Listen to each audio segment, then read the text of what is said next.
کافی عرصہ سے ہمارا وطن عزیز دہشت گردی کی لپیٹ میں آیا ہوا ہے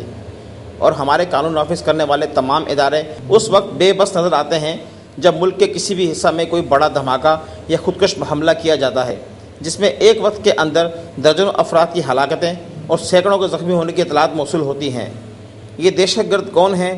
ان کو کس کی سرپرستی حاصل ہے؟ ان کو کمانڈ کرنے والا کون ہے؟ یہ وہ سوال ہیں جو کہ آج تک حل نہ کیے جا سکے، اور اب تو دہشت گردی اس انتہا کو پہنچ چکی ہے کہ ہماری مسلح افواج کی تنصیبات پر بھی حملے کیے جاتے ہیں۔ آخر ان سب باتوں اور واقعات کا ذمہ دار کس کو ٹھہرایا جائے گا؟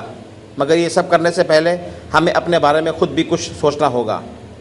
ہمیں اپنی غلطیوں اور کوتاہیوں پر بھی نظر ڈالنی ہوگی۔ گزشتہ ماہ ملک میں ایک ایسا سانحہ رونما ہوا جس نے ہماری سیکیورٹی کو معائنہ خیز بنا دیا۔ وہ تھا پاک بحریہ کے ایئر بیس میران پر حملہ، جس میں کئی قیمتی جانوں کو ضیاع کے ساتھ ساتھ اربوں روپے کے قومی خزانے سے خریدے گئے جدید طیارے بھی تباہ ہوئے،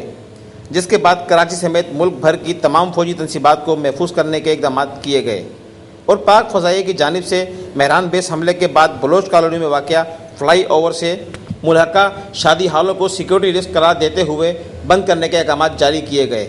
اور پاک فضائیہ میوزیم جو کہ عوام کی تفریح کے لیے قائم کیا گیا تھا اس کو بھی بند کر دیا گیا، جس کے فوری بعد سندھ پولیس کی جانب سے ایک نئے تھانے کے قیام کا فیصلہ کیا گیا، جس کو تھانہ ٹیپو سلطان کا نام دیا گیا، جس کی حدود بلوچ کالونی، محمود آباد، نرسری سے ملحقہ تھی۔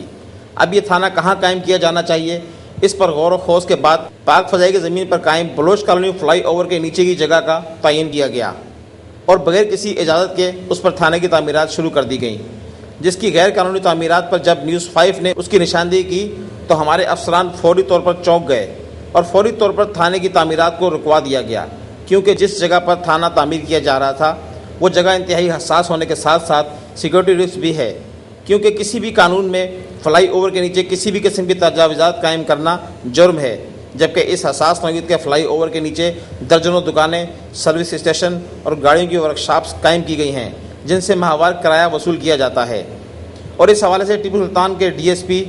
رستم خٹک نے بتایا کہ ہمیں نہیں معلوم کہ یہ جگہ پاک فضائیہ کی ہے، ہمیں تھانہ چاہیے اور شہری حکومت ہمیں کوئی رفائی پلاٹ دے تاکہ ہم اس حساس علاقے میں تھانہ قائم کر کے قانون کی عملداری قائم کر سکیں۔ یہ بہت سینسیٹیو پولیس اسٹیشن ہے، کیونکہ تمام کرمینل جو ہے نا زیادہ تر اسی میں رہتے ہیں۔ گوٹ کے لحاظ سے چنیسر گوٹ میں جو ہے نا